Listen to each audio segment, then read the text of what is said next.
Hello, everybody. This is Lee Scott, your Chief Change Agent from Unleashing Leaders, coming out to you with an update on this craziness in the world. And yes, I am currently standing outside in a snowstorm at the end of March.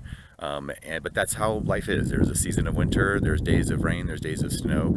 And I want to send a reminder out to you to make sure that during this time when the world is giving us all these reasons to feel like we are leashed leaders, and I won't list all those examples because the media has already made it their full-time job to remind all of us relentlessly everything that's wrong with the world.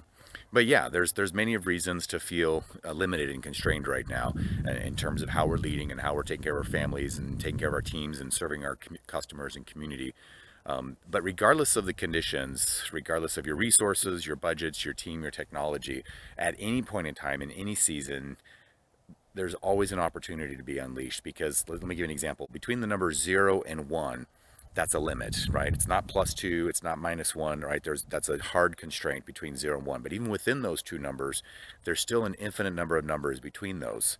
And the same is true for us as leaders, that in any condition, in any circumstance, while there are always limits, there's always within those limits an infinite number of possible choices that we can make about how to respond to that. And because there's an infinite number of possibilities, there's some combination of those choices that are going to be more impactful, more powerful, more beneficial towards your goal than others. So the key as being an unleashed leader is more about your emotional state and your mental state than it is your conditions.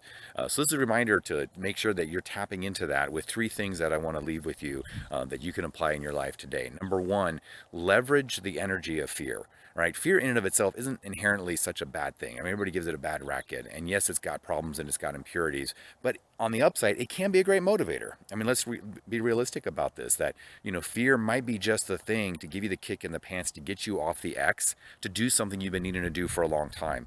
Great example of it, figuring out how to telework and work from home. We've had several clients that saw this coming years in advance to be prepared for this, take advantage of it. And they moved. And now when this situation happened, they just flipped a switch. They were up and running and ready to go.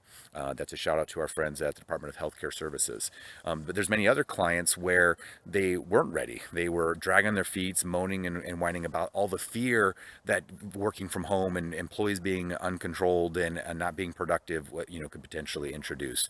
And so they resisted and they hesitated to take advantage of that, even though the technology and the capability and the managerial practices have been available for over 2 decades now. So this moment in time might provide enough fear to make sure that the risk of not working from home is now suddenly greater than the risks of trying to learn how to work from home.